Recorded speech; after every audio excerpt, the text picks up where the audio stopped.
बार की बात है, हिरणों के झुंड में एक छोटा सा हिरन का बच्चा रहता था जिसका नाम था चंचल। चंचल बहुत ही शरारती और जिज्ञासु स्वभाव का था। वो हमेशा नई चीजें सीखने और घूमने के लिए उत्सुक रहता था। एक दिन चंचल अपनी माँ के साथ जंगल में घूम रहा था। तभी उसे दूर एक चमकदार झील दिखाई दी। उसने अपनी माँ से पूछा, माँ वो क्या है? चंचल की माँ ने कहा, वो सूरज की रोशनी झील के पानी पर पड़ रही है, इसीलिए वो चमक रही है। चंचल को झील बहुत ही सुंदर लगी और वो उसे और करीब से देखना चाहता था। उसने अपनी माँ से इजाजत मांगी, क्या मैं वहाँ जा सकता हूँ? चंचल की माँ ने थोड़ा झिझकते हुए कहा, वहाँ मत जाओ चंचल, झील के पास जाना खतरनाक हो सकता है।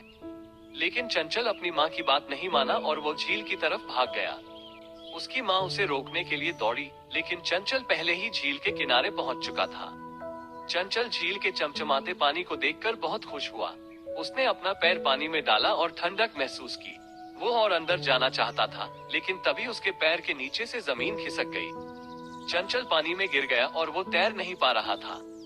वो डर गया और चिल्लाने लगा, मदद, बचाओ। उसकी माँ झील के किनारे पहुंच चुकी थी। उसने देखा कि चंचल पानी में डूब रहा है। वो बिना कुछ सोचे पानी में कूद गई और चंचल को बाहर निकाल लिया। चंचल अपनी माँ की गोद में रोने लगा। उसकी माँ ने उसे प्यार से दुलारते हुए कहा, मैंने तुमसे कहा था कि झील के पास जाना खतरनाक है।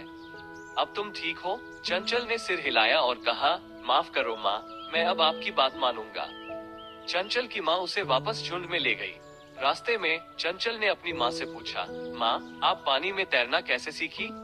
चंचल की माँ ने कहा, जब मैं छोटी थी तो मैंने भी यही गलती की थी और झील में गिर गई थी। लेकिन एक बूढ़ी हिरनी ने मुझे बचाया और तैरना सिखाया। चंचल ने कहा, मैं भी तैरना सीखना चाहता हूँ। चंचल की माँ ने मुस्कुराते हुए कहा, अच्छा है, कल मैं तुम्हें तैरना सिखाऊंगी। लेकिन याद रखो, हमेशा अपनी माँ की बात माननी चाहिए। दूसरे दिन चंचल की माँ ने उसे झील के किनारे ले जाकर तैरना सिखाया। कुछ दिनों में ही चंचल अच्छी तरह से तैरना सीख गया। चंचल अब भी कभी कभी शरारत करता था, लेकिन वो हमेशा अपनी माँ की बात मानता था। उसने यह बात भी सीख ली थी कि खतरनाक जगहों पर नहीं जाना चाहिए, भले ही वे कितनी भी आकर्षक लगे।